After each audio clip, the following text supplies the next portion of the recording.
Alone in the forest, Sir Lancelot rode o'er the neck of his courser. The reins lightly flowed, and beside hung his helmet, for bare was his brow to meet the soft breeze that was fanning him now. And the flowers of the forest were many and sweet, which, crushed at each step by his proud courser's feet, gave forth all their fragrance, while thick overhead the boughs of the oak and the elm tree were spread. The wind stirred its branches, as if its slow suit were urged, like a lover who wakens the lute, and through the dark foliage came sparkling and bright like rain from the green leaves, in small gems of light. There was stillness, not silence, for dancing along, a brook went its way like a child with a song, now hidden, where rushes and water flags grow, now clear, while white pebbles were glistening below. Lo, bright as a vision, and fair as a dream, the face of a maiden is seen in the stream, with her hair like a mantle of gold to her knee, stands a lady as lovely as lady can be. Short speech tells a love tale, the bard's sweetest words are poor, beside those which each memory hoards, sound of some gentle whisper,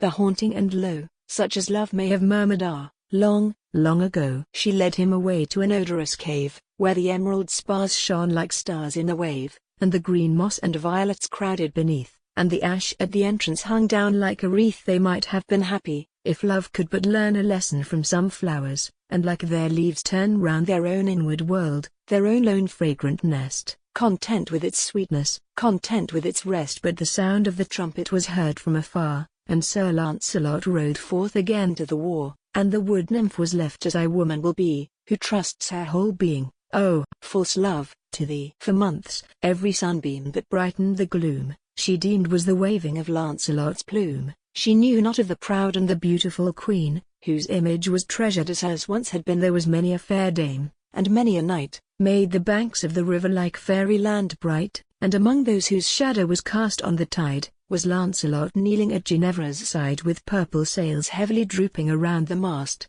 and the prow, with the veil lily bound, and towed by two swans. A small vessel drew near, but high on the deck was a pall-covered bier. They oared with their white wings, the bark thro' the flood, till arrived at the bank where Sir Lancelot stood. A wind swept the river, and flung back the pall, and there lay a lady, the fairest of all, but pale as a statue, like sunshine on snow. The bright hair seemed mocking the cold face below. Sweet truants, the blush and the smile both are fled. Sir Lancelot weeps as he kneels by the dead, and these are love's records, a vow and a dream, and the sweet shadow passes away from life's stream. Too late we awake to regret, but what tears can bring back the waste to our hearts and our years?